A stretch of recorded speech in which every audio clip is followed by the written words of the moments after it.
I hope that you've all found the path to us. And again, I apologize. My name is Erin O'Mara. I'm the Executive Director of the Nation Fund for Independent Journalism, and I'm the President of the Nation. We launched the fund to grow and expand the important work that the Nation began over 40 years ago to train, support, invest in student journalists, all to ensure the future of independent journalism. Today, we're pleased to welcome you to the first conversation in a series that will highlight the extraordinary work of journalists and activists who have come up through the Nation's internships, fellowships, and other educational initiatives. I encourage you to check out the fund's website, thenationfund.org, and click on the Join Us button so that we can keep you in the loop on upcoming events. And we promise all tech wrinkles will be worked out in the future. Now I'd like to introduce Katrina Vanden Heuvel. Katrina is a former Nation intern, and she's the editorial director and publisher of The Nation. Welcome, Katrina. Thank you, Erin. I'm excited about launching the fund for independent journalism. The Nation, as Erin said, has had a long track record of nurturing independent, fearless journalists who go on to all places in the media and have made an impact. Support us, because these are tough times, but exciting times. And there is more than enough news that we need to bring an independent perspective to. Sorry about the delay. I think the fossil fuel industry may know we're gathering and know the power of these two women. I want to say that Chloe Maxmin, in 2012, 20-year-old Chloe Maxmin helped organize the first meeting of Divest Harvard, a student group that in 2 years convinced 72% of students and over 270 Harvard faculty members to support the campaign, the university's campaign for divesting from fossil fuels. Bill McKibben, formerly of 350.org, but needs no introduction, called the work campaign remarkable. In October of that year, Chloe published, I think, the first of 26 Nation articles. And it was about the student campaign to expose the reckless business model of the fossil fuel industry. She really charted the student-led divestment campaign, not just at Harvard, but around the country in her work and writing for the Nation. As you may know, earlier this month, Harvard, I think also Brown, you will know Brown, and the Boston University divested or has announced divestment from the fossil fuel industry. In addition to writing for the Nation and leading the divestment campaign, so Chloe, at age 26, ran for state representative of her home district in Maine. In June 2018, she won her Democratic primary race by 80%. And for those who say you can't take climate and Green New Deal into the most rural parts of Maine, Chloe is going to tell you how she did it. And I think it's an extraordinary model. And as we watch what's happening in Washington and hope and work for climate change to be part of the legislation, it's a lesson and testament to what Chloe's done in Maine. Ilana Cohen, I just learned Ilana is not just spearheading the fossil fuel divestment campaign on Harvard's campus, but she's writing her work is on the ethics of climate change as a philosophy and social studies major, which is fascinating. A native of New York City, Ilana has been engaged in the fight against climate change for many years. And she has, I hope I'm getting this right, contributed 8 articles to the Nation, and I hope many more. So, Ilana, and Chloe has been part of the Student Nation program and was our first fellow. So I think hearing both Chloe and Ilana today, you'll get a sense of the possibilities and promise of this program. I want to begin with you, Chloe. There were 10 people at the first meeting of Divest Harvard in 2012. Within 2 years, as I said, you convinced 72% of students, many faculty members. The movement prompted student groups around the world to follow suit. Yet your victory was far from a factor in how you built support. What do you think is the reason we're witnessing not just Harvard, but other universities moving in the direction they are in a strategy that has had such promise, divestment? That's such a great question, Katrina, and it's so lovely to be with the nation this afternoon. The nation has played such a huge role in my life and given me so many opportunities and just so much unconditional support. And it's been, I would do anything for the nation. So I'm really happy to be here today. And to that question, I mean, I think there's so many reasons why we see these institutions divesting. I think reason number one is the power of amazing student organizing that has lasted for generations and is, I mean, I think what Ilana and the students of Fossil Fuel Divest Harvard are showing is that the organizing is not only powerful and sustainable, but it's also so smart.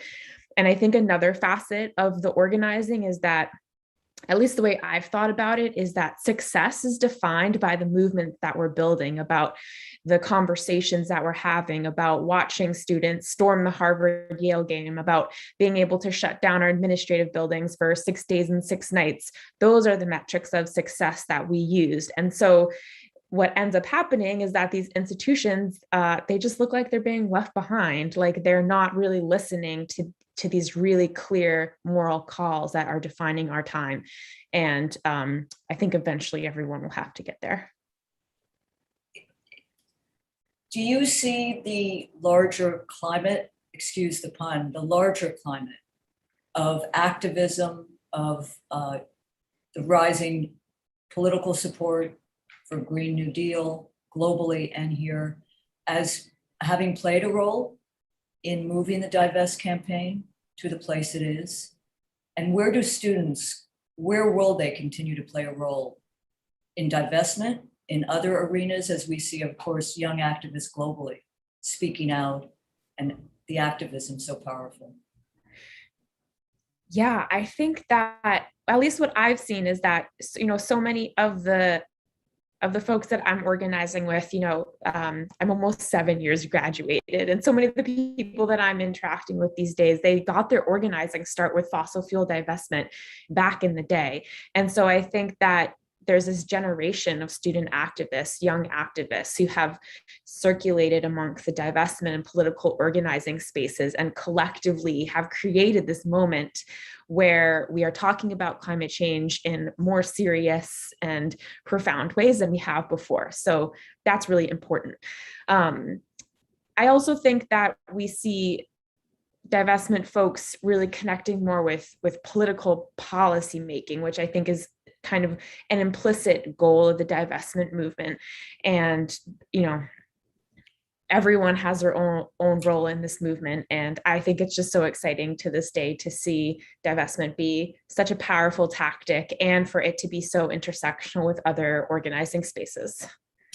Thank you. Ilana, I wanted to pick up on what Chloe said about intersectional with other spaces. Could you talk a little bit about sort of the strategy, the tactics underway now? Because you're still at university. Chloe is now in the political field of tough knocks. I want to come back to that, but how do you see the landscape, strategy, tactics, what's replicable? Yeah, I definitely think, you know, our divestment campaign at Harvard and student-led campaigns more broadly are grounded today in a deep and principled commitment to climate justice in a way that maybe didn't manifest quite so much 10 years ago when the campaigns were first getting started. I think there's a fundamental understanding among organizers that ending the fossil fuel industry and stigmatizing it through divestment is just part and parcel of challenging a extractive and exploitative economy more broadly that simply can't serve our communities, our planets, our futures, or future generations for that matter. And so, you know, here at Harvard and a lot of divestment campaigns, when we talk about divestment, we aren't just talking about divestment from fossil fuels, right? We're talking about divestment as a paradigm shifter of moving us towards a just and regenerative economy overall. So, you know, the fossil fuel industry just epitomizes this broader economic status quo that fundamentally is rooted in a extraction of natural resources unsustainably and an extraction of labor and social energies from our communities. And what we're trying to do is sort of posit an alternative vision, use divestment as a lever to really challenge institutions to think more critically about how they're getting us to the future we actually want to see. One where the economy works for people and the planet first. So talk a little bit about the idea of climate justice, bringing in communities of color, underserved communities, indigenous communities, international links, but also, you are speaking to a paradigm shift. So within that, reimagining capitalism, I would imagine. So I'm curious, the links, the international, but also the kind of paradigm economic shift that you believe, many in the movement believe is needed in order to move to a new place. Yeah, well, I mean, on the first part, I would say it's not about bringing in those communities, it's about following their leadership, especially for folks like us at Harvard. What we're trying to do is mobilize the incredible amount of privilege and resources we have available at an institution like this to serve the calls of communities on the front lines of climate change. We've been doing this work for a very long time. The fight against the crude oil Line 3 pipeline just being the latest example of that kind of a community struggle and how it's often totally neglected by people in power. And so divestment is a bit detached from those front lines, but it's all in service of it. Right? The work we're trying to do is to get institutions to take their money out of the companies that are pushing people on the front lines.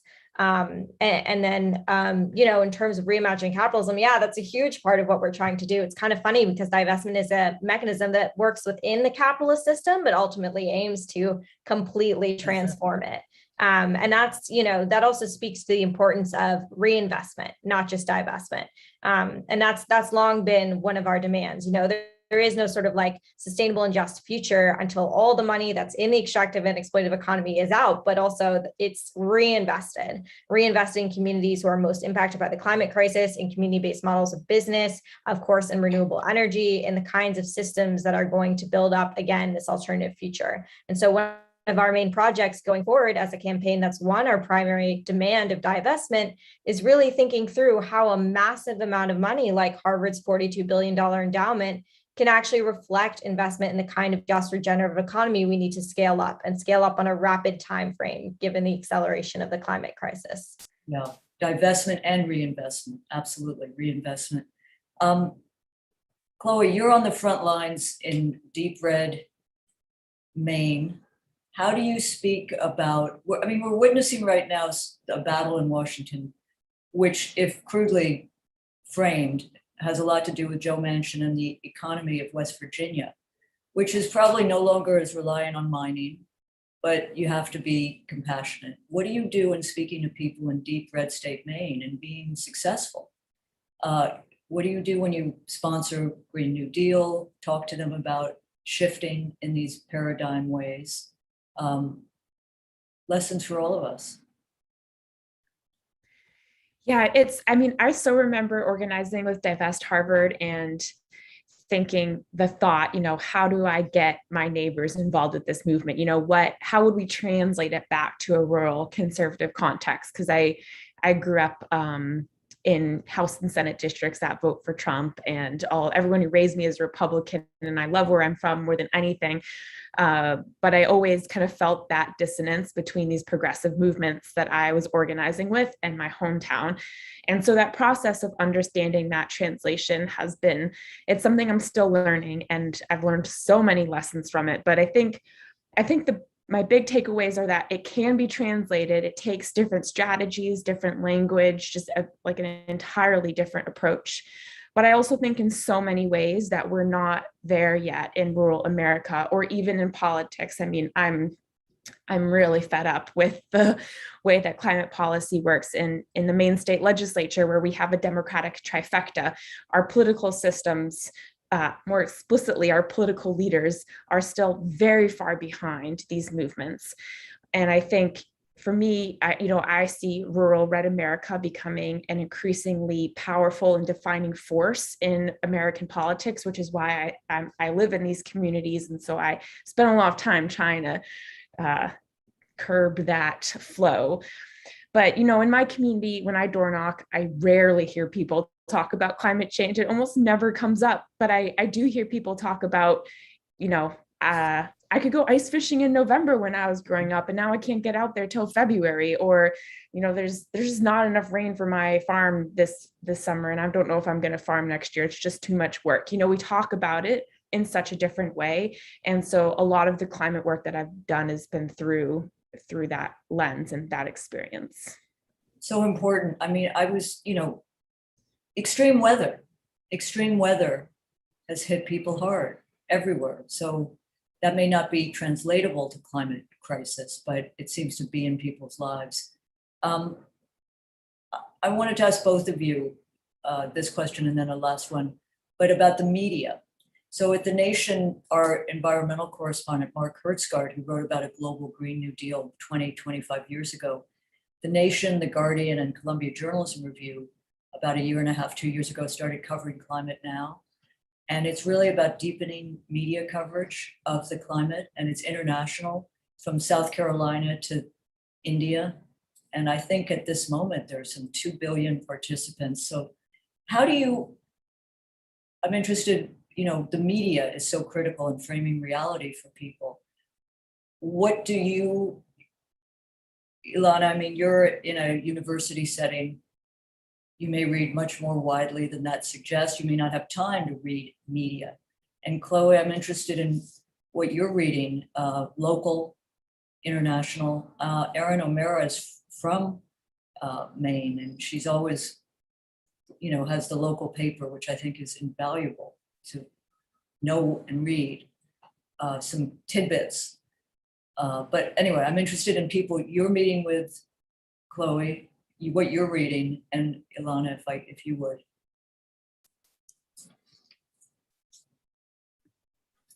You want to go first, Ilana? Sure. I'll just say I am a huge fan of covering climate now, as someone who's both done journalism and benefited immensely from it as an activist.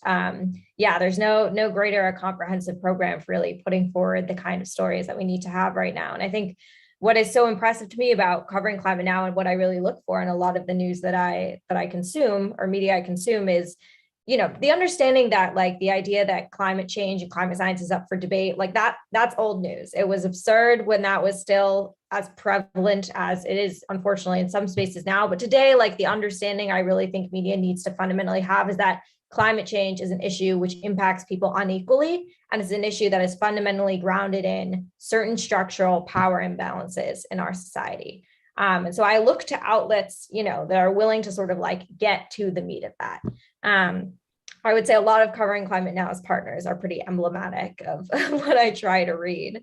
But I do, as like an activist in Cambridge, Boston area, I also read a lot of like local papers here. I think it's important as part of the campus-based movement to have a serious awareness of the way that this institution not only influences society at like a national or an international level, because that's sort of intuitive to think about with Harvard, but has very imminent impacts on the surrounding communities in this area. And so reading the local papers, reading campus publications, that's just as critical for me as reading national publications and climate-oriented outlets to understand, not just what's going on in a broader sense, but where immediately we can plug in to make the most difference. Absolutely.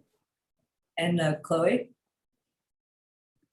Thank you. As I was listening to Ilana talk, I just remembered a story that probably more accurately illustrates my answer. But I was door knocking last year, and I knock a lot of doors, and I talked to mostly Republicans and independents, and I started to hear all these Republicans talk about what was happening in Seattle. And I was like, what the heck is happening in Seattle? I haven't heard anything about it. And so I went home and I started, going on my social media, and I, Guardian, New York Times, Washington Post, and I didn't see anything about Seattle.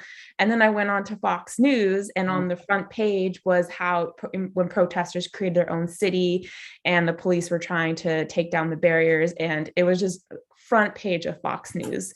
And so that was such a telling moment to me, how just the huge disparities in the media, and also how quickly it got from Fox News to, to my community.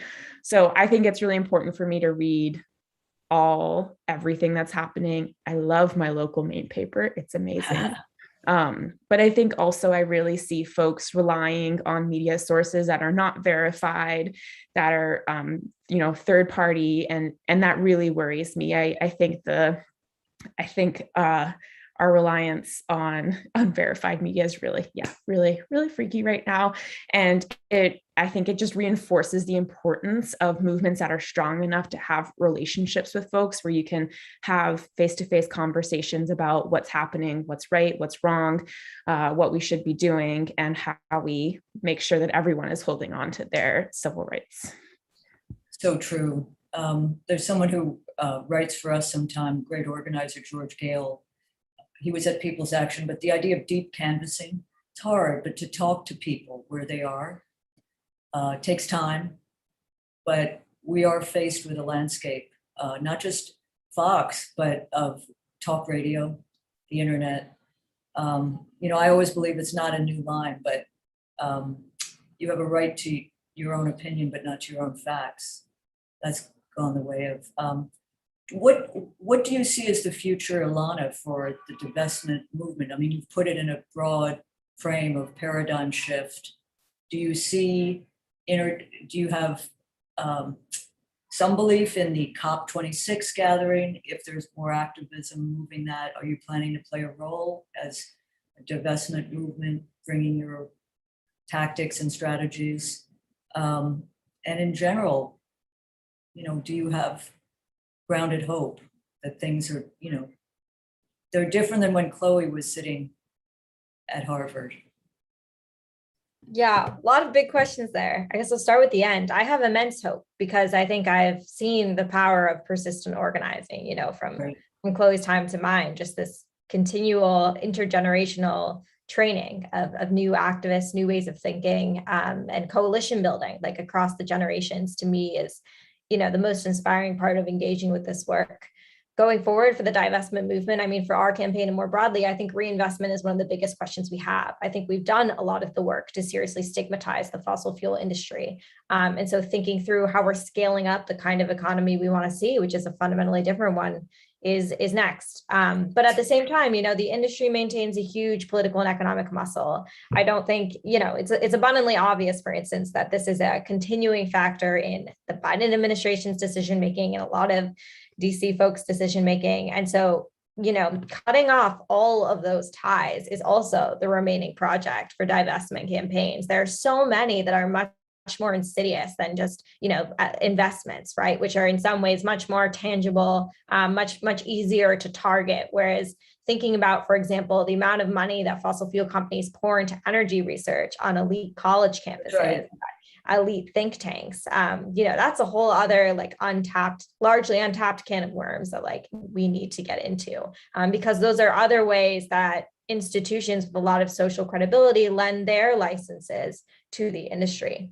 And then on COP, I mean, I don't, have a lot of faith that spaces like COP are going to be the places where serious change happens. But I do have a lot of faith in the people on the ground to create the political conditions that will necessitate change happening in a broader sense. So I'm not sure what we'll see exactly coming out of COP, but I have confidence in the ability of the climate movement to, get done what we need to get done by compelling it.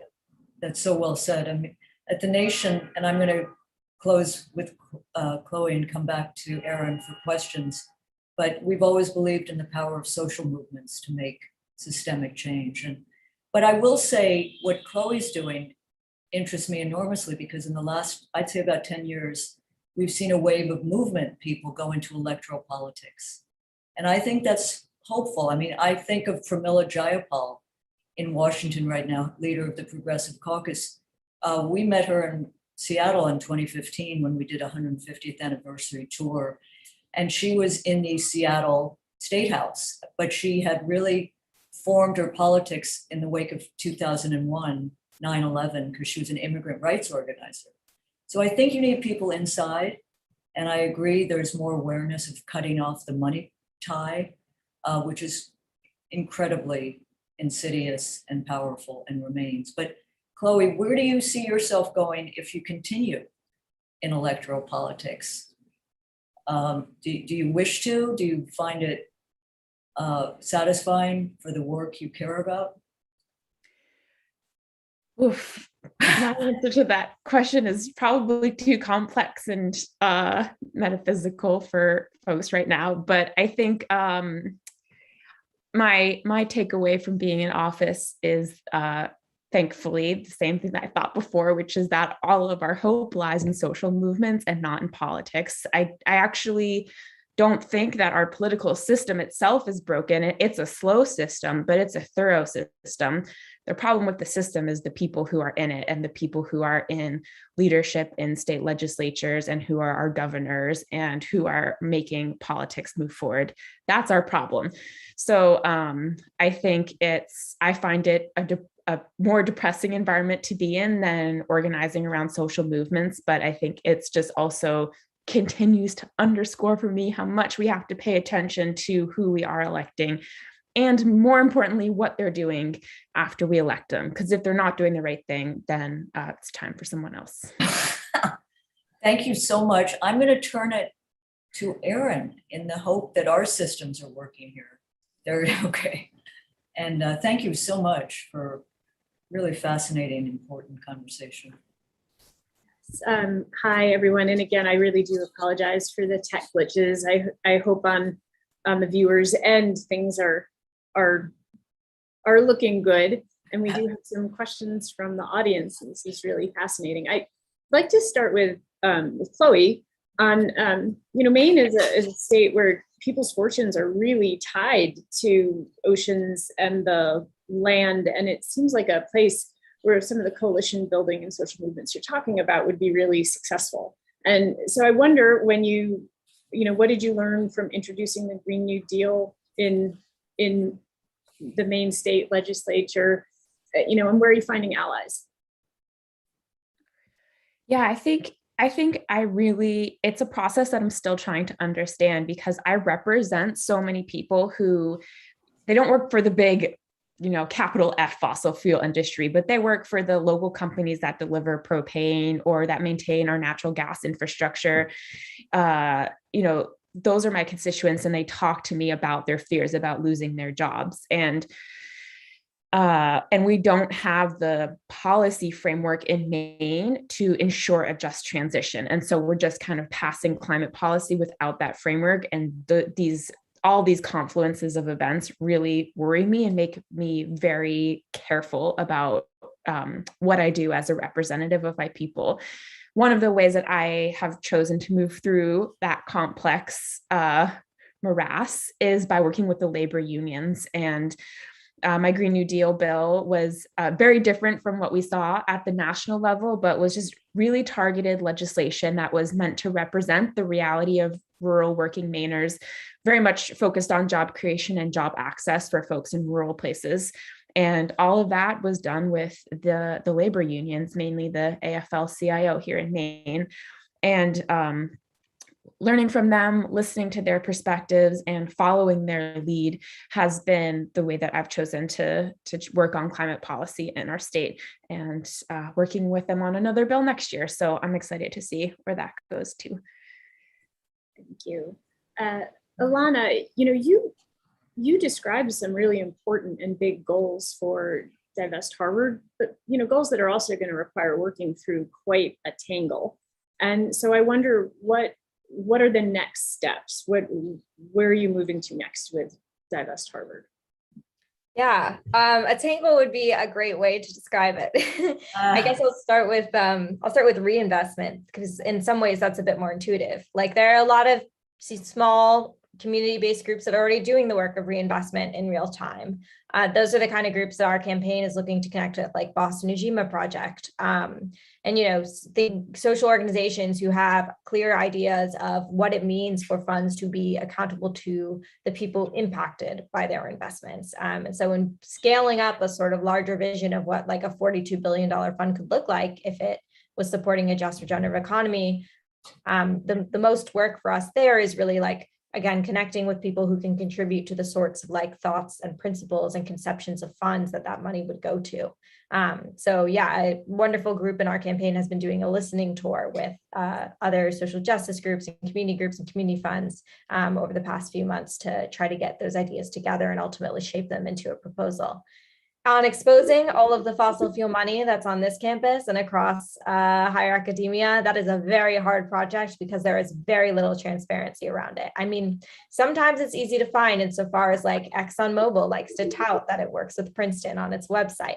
But most of the time, this is like, reflective of deep, serious funding that the university does not want to disclose to the public. So a lot of our work there is in building relationships with faculty, with grad students, with researchers who are willing to kind of help us bring that information to light. And then again, creating public pressure that compels the university to be transparent, because that's not something it's going to do intuitively. While the fossil fuel industry loves, like touting the social license it gets from working with Harvard, Harvard is wary of sort of showing quite the same thing. But at the same time, it's made very clear that it's, at the moment, not planning on severing all those fossil fuel industry ties. It didn't use the word divest in its divestment commitment for a reason, because it wants to minimize the amount that it alienates the fossil fuel industry. And that's simply an unjustifiable reality at this point in time, knowing that this industry is not aligning with achieving the goals of the Paris Agreement or achieving a just and sustainable future. Thank you. A question to either. Have environmental activists been able to partner with racial justice and other activists in a common cause? How can coalition building be advanced?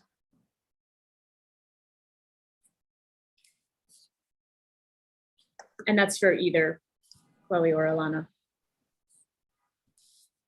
You can start. That's a hard question, but I guess I would say that real environmental justice work fundamentally is racial justice work, and that a lot of racial justice campaigns have long been bearing the burden of championing environmental justice. So from the perspective of an organizer at a more privileged campaign at Harvard, how do we do that work? Well, it's really like thinking critically through the privileges and the resources that we have available to us and making sure we are deploying them in ways that clearly align with the principles we're espousing. So for example, we work in coalition with the other divestment campaigns on our campuses. We work to support local fossil fuel infrastructure fights. We also make it a high priority to remain aware of and support frontline fights like the fight against the Line 3 pipeline. So I think, a lot of it is just remaining conscious of the work that is already being done and seeing how we can plug into it rather than sort of starting from an independent framework. Thank you. Chloe, do you have any thoughts that you want to share? I think what Ilana said is so spot on, so eloquent. I think, from my perspective in the policymaking world, I just see so many opportunities where the perspectives of low-income folks and people of color are just totally left out. And I think it's often difficult when you don't have enough people in office with a racial justice analysis that, it's not brought up and no one's talking about it anyways. And so it's just, there's been, navigating that inside that space is a whole nother thing. But the same principles that Ilana said definitely apply. Thank you. Jim Turner asks, confined animal feeding operations are scaling up production of biogas from manure. What are your thoughts about the scope of problems and targets for your work?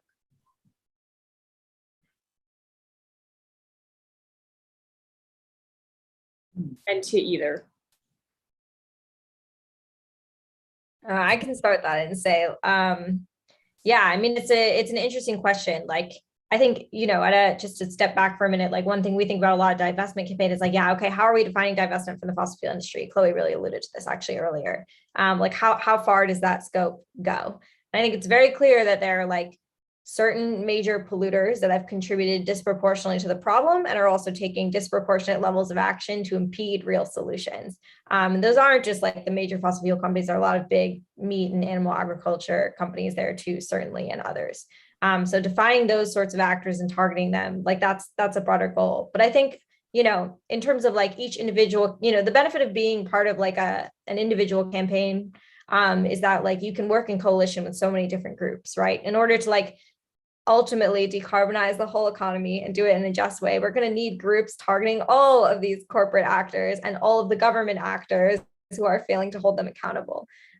So I think in terms of our scope, it remains somewhat the same, but again, like that's within this broader picture, working in coalition with so many other groups that are focusing actually on CAFOs, that are focusing on issues that are just as critical and are very clearly interlinked. Like another issue we've dealt with a lot here at Harvard is investments in land grabs, which is something Harvard has done, speculating on land, investing in land that was wrongfully taken from communities, investing in land in ways that lead to its becoming unsustainable. And those are, similarly extractive and exploitative investments that we've been working to stop and working in coalition with another group to act on. Thank you. Chloe, if you have any thoughts, you can jump in, let me know. Yeah, I can also go on to the next. Sorry, go ahead. Let's go on to the next question. Let's go on to the next question. Sure.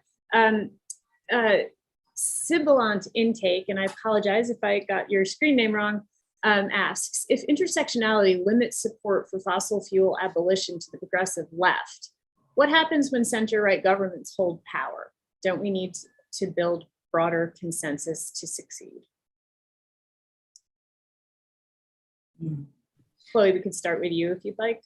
Can you say that one more time? I can indeed. If intersectionality limits support for fossil fuel abolition to the progressive left, what happens when center-right governments hold power? Do we need to build broader consensus to succeed? Interesting. Yeah, I guess I don't feel like intersectionality withholds the left from building the progressive power that we need. I think it's a necessity. I mean, it's not just a necessity for long-term movements, but it's a necessity to live our values and to build movements that are representative and inclusive of everybody. So I think there are rarer moments these days when I see folks feeling left out because of an intersectional focus. And I think I often see that in spaces where there's just a ton of privilege, and that privilege is kind of single-mindedly focused on reducing carbon emissions, no matter what, no matter the cost. And but I think that is a waning perspective, and that at least the folks that I'm around, even the more conservative ones, are really committed to intersectional organizing. Thank you. I have a question from Julia, one of the nation's extraordinary interns. How do you strategize targeting the US military industrial complex, one of the largest polluters, through the divestment movement? That's a super great question. I would say we personally don't as a campaign, but yeah, broadly, there's a lot of organizations that do, and we've done like joint events with the groups who do it in the past. I mean, it's a really similar philosophy, right? I think for all of these divestment campaigns, whether you're looking at fossil fuels, whether you're looking at prisons, or the military industrial complex, right? You're zooming in on an extractive and exploitative industry. You're defining a set of actors that disproportionately perpetuate that industry, and then you're creating pressure on an institution to remove its money from those industries and then ideally reinvest it elsewhere, right? Like, we don't want money that was going into fossil fuels, for example, to go into the military industrial complex. That would be quite inimical to building a just and regenerative economy. Code Pink is a group that I believe works on this, which is super great and is in the area here, and has a number of chapters. But yeah, generally, I would say for folks who, are passionate about taking on any sort of extractive or exploitative industry, running a divestment campaign is a great way to do it.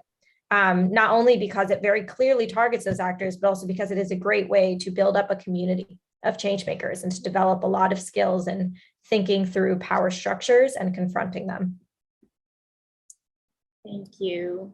Chloe, if you want to jump in, you're welcome to, and I can also go on to another question. No? Okay, next question. Could I ask, sorry, Erin, could I ask Chloe to say 2 words about just transition? Because I think it's a really important concept and it applies to the military industrial complex as well. Jobs in those would be more productive in other areas, but people are in those jobs. So it's an important idea which Chloe mentioned. Yeah, Ilana has talked about this a lot, and in our time together. And one of the greatest injustices of the climate crisis is that those who are most impacted have contributed the least to the crisis. And we are living in a societal structure that is extremely unjust and backwards and all that kind of stuff. I think we're probably all on the same page there. A just transition means that we are moving towards a new energy future in ways that do not replicate the same injustices and disparities that we see in our society today. And I think one of the main examples that folks talk about when we're talking about a just transition is jobs and economic security, and acknowledging that there are many thousands of Americans and folks around the world working in the fossil fuel industry who are just trying to do right by their families. And we're talking about dismantling that entire industry. But if we're just putting people out of work, that's not in line with the values of the climate justice movement. So how do we ensure that it's a just transition? And that's a really big question. Thank you. A question for Ilana. What do the ethics of climate change tell us about emerging economies like India and China, countries that are said to be big climate change polluters as they become developed in exactly the same way the US did? Should they give up material benefits that come with major use of energy? And I would like to add that the nation has group travel trips that we use to support our journalism and create people-to-people contact and opportunities to understand new cultures. And one of our trips was to India. And the mood in India was, hey, US, you guys had your industrial revolution. So we understand pollution is a part of it, but we're going to have ours.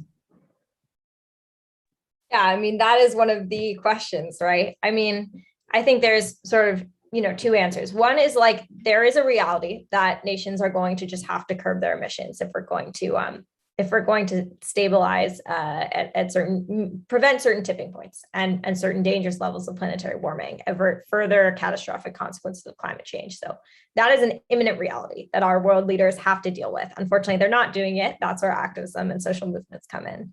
But then, of course, there's the question of who has to curb how much, who pays for what. And I think it's very clear there that big historical emitters who have benefited disproportionately from high carbon lifestyles like those in the United States have an outsized responsibility to take climate action themselves, both by reducing their emissions, but also to support other nations, particularly developing nations with reduced economic capacities to tackle climate change, to mitigate its impacts, to adapt. And of course, to improve the quality of people's lives in the process, which is why it's so important that the US lead by example in seriously developing renewable energy resources and phasing out fossil fuels rapidly, rather than continue to perpetuate an economic model which is simply unsustainable and can't be widely replicated if we're going to prevent, again, very serious impacts of climate change. I'll just mention there's a great campaign called the US Fair Share campaign, which has a lot of information on this, and people can go there if you're more interested in thinking through that. Thank you. When you're talking about reinvestment, exactly what projects are you trying to push reinvestment toward? Do you have a plan for what that looks like?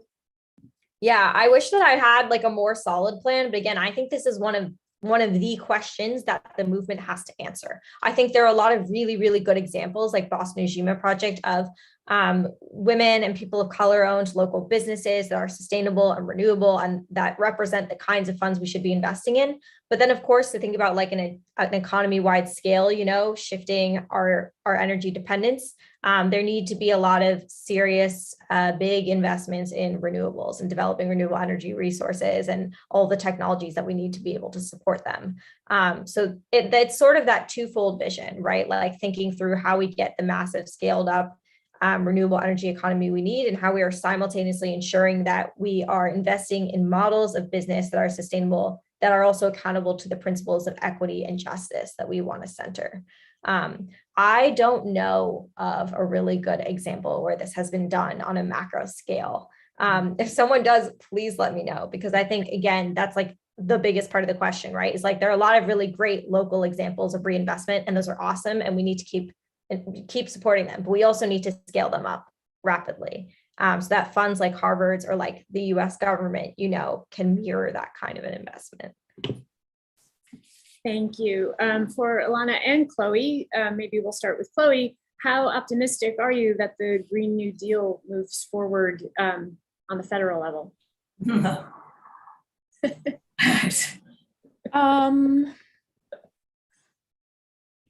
Do I have to answer that? No, you don't. You don't. I think I'm more pessimistic these days than I would like to be. Yeah, I'm ready. I'm so ready to be proven wrong, though. Maybe Ilana has a more optimistic take. I don't necessarily, but I guess my optimism lies in my belief that it doesn't necessarily matter. I think the Green New Deal is this beautiful package that is emblematic of a lot of different kinds of programs and like more local initiatives that we should be taking and could be fighting for, such that like we could theoretically, I think, achieve the vision of a Green New Deal without that one piece of legislation ever passing. I think a lot of the work that like Chloe's doing or that folks are doing at the state level, at the city level, are changing the country in a different kind of way. And like sometimes that is how you compel the change above, is by just like already putting it into practice below. DC clearly has like a lot of problems. It's very hard to work through certain political obstacles right now. And so, it's never really, I think, going to be the source of hope. What it is going to be is like a reflection of the work that's already being done elsewhere. Thank you. If you had advice for what people in this audience can do, what the Nation reader could do, what are some actions you should suggest that people take? Are there organizations that they should support? What would your advice be for someone who really wants to engage?